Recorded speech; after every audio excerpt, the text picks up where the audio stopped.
उनका एक अपना अलग प्रभाव हो सकता है, लेकिन अखिलेश जी जाके वहाँ कै वोट दिलाएंगे, ममता जी जाके कै वोट दिलाएंगे, जिनका वहाँ कुछ नहीं है तो वो कै वोट दिला पाएंगे। उनके रैली करने से कोई असर नहीं है। पूरे प्रदेश में, पूरे देश में, चाहे महाराष्ट्र से लेके, गोवा से लेके, गुजरात से लेके बंगाल तक, कहीं किसी की दाल गलने वाली नहीं है। जनता मन बना चुकी है और विपक्ष खुद मन बना चुका है माननीय नरेंद्र मोदी जी को प्रधानमंत्री बनाने के लिए। ये तो फिर जनता को दिखावा करने के लिए सब काम हो रहे हैं। जनता को दिखावा करने के काम हो रहे हैं, लेकिन अगर उत्तर प्रदेश की बात करें, कांग्रेस अभी तक इन चीज़ों में भी पीछे है। 17 सीटें इंडिया अलायंस में कांग्रेस को मिली, लेकिन अभी तक उम्मीदवारों की नाम ही नहीं तय हो पाए। हालांकि उनका कहना यही है कि अमेठी या रायबरेली से गांधी परिवार से ही कोई लड़े, लेकिन अभी तक चीज़ें क्लियर नहीं है। क्यों, उनका विषय है। उत्तर प्रदेश में 6 महीने में एक भी रैली हुई, चाहे सपा हो, कांग्रेस हो, बसपा हो, कोई काम हो रहा है? ये लोग वाक ओवर दे दिए हैं कि आप जीतिए, हम लोग आपके साथ हैं। राहुल गांधी ने कल अपनी रैली, ये यात्रा मुंबई में खत्म नहीं होती, ये धारावाही में खत्म होती। भारत में लड़ाई कौशल और दलाल के बीच है, जो इसका मतलब कौशल से धारावी और दलाल से मतलब अडानी। इसलिए मैं इस यात्रा में न्याय शब्द जोड़ दिया है। देखिए, न्याय की बात अगर राहुल जी करते हैं तो देश में, प्रदेश में और उनके साथ रहने वाले लोग मिलकर के देश में भी सरकार चलाए हैं। क्या पिछड़ों को न्याय दिया? मुसलमानों को न्याय दिया? दलितों को न्याय दिया? अभी विभाग मिले मुझे, चौथा दिन है। लंबे समय तक मुसलमानों ने कांग्रेस को वोट दिया।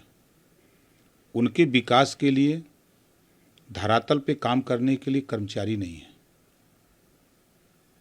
जो अधिकारी हैं उनको चलने के लिए साधन नहीं है। बात तो बहुत करते हैं।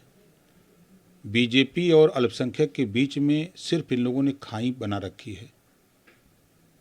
कभी उन लोगों ने अल्पसंख्यक के विकास की बात नहीं सोची।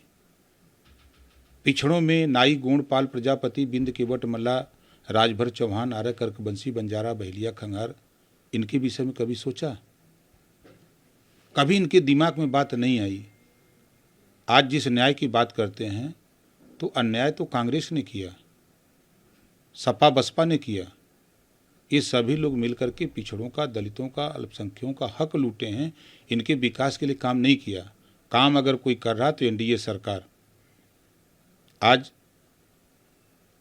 केंद्र सरकार की नई योजना है कि जो मदरसे हैं अल्पसंख्यक समाज के, उसमें केंद्र सरकार पैसा दे करके 60-40 के राज्यांश में 60% केंद्र का और 40% प्रदेश सरकार का, जो मदरसे हैं उसमें हिंदी, मैथ और जो भी विषय और कॉलेजों में चलते हैं, एक समान शिक्षा की व्यवस्था के लिए सरकार कटिबद्ध है।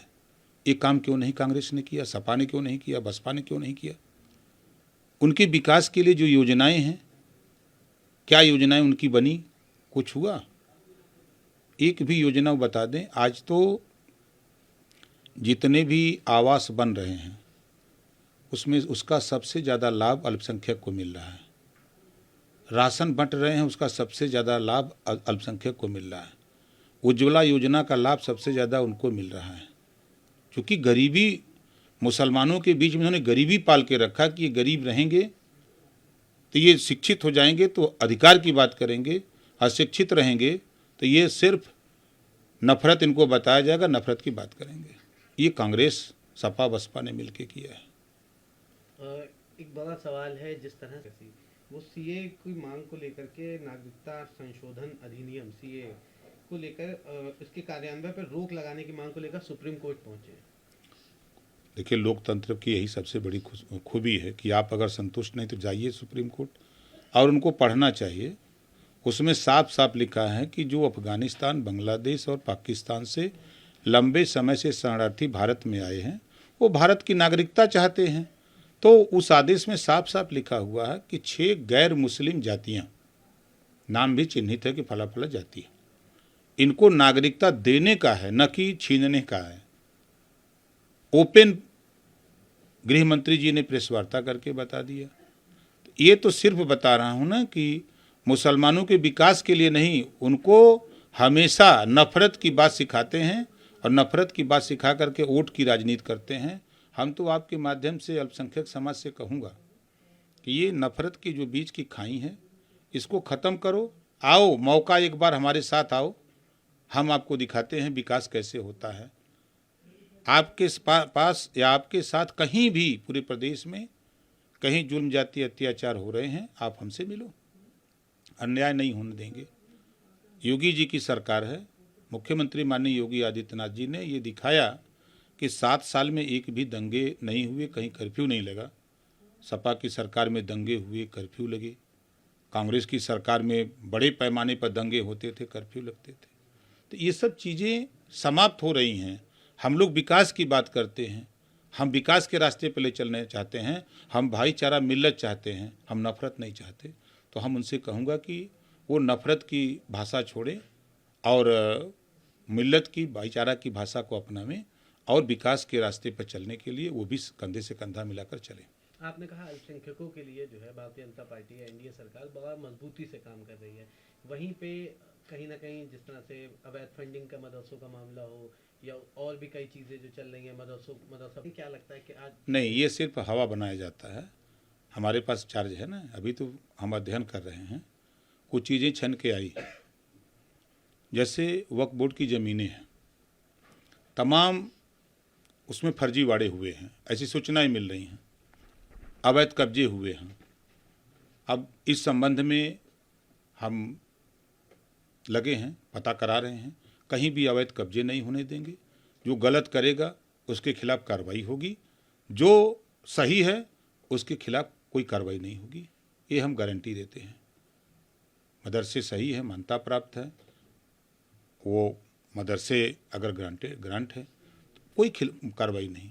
अवैध अगर मदरसे चलते होंगे तो भाई उनसे कहूँगा कि उसका जो अपना रजिस्ट्रेशन जो नियम है उसको करा लें, नहीं तो अवैध तो भाई चाहे किसी का भी हो, मकान गिर रहे हैं अवैध, तो उससे तो अवैध तो नहीं चलने दिया जाएगा। एक आखिरी सवाल रहेगा, उसको लेकर के वजीरगंज थाने में उनके खिलाफ मुकदमा दर्ज करने की बात कही गई है। उन्होंने जो बयान दिया था उसमें उन्होंने ये बात कही थी जिसमें 4 हाथ वाली लक्ष्मी कैसे पैदा हो सकती है, इस प्रकार के देवी देवताओं के प्रति उन्होंने कई अनर्गल टिप्पणी करी कि वो मानसिक संतुलन खो बैठे थे जब तक सपा में थे। उसका खामियाजा ही है कि लोग कोर्ट में अपना, अब कोर्ट का आदेश है, आदेश का पालन दरोगा को करना है, अब वो करे धरें, हम लोग चुनाव की तरफ चले हैं।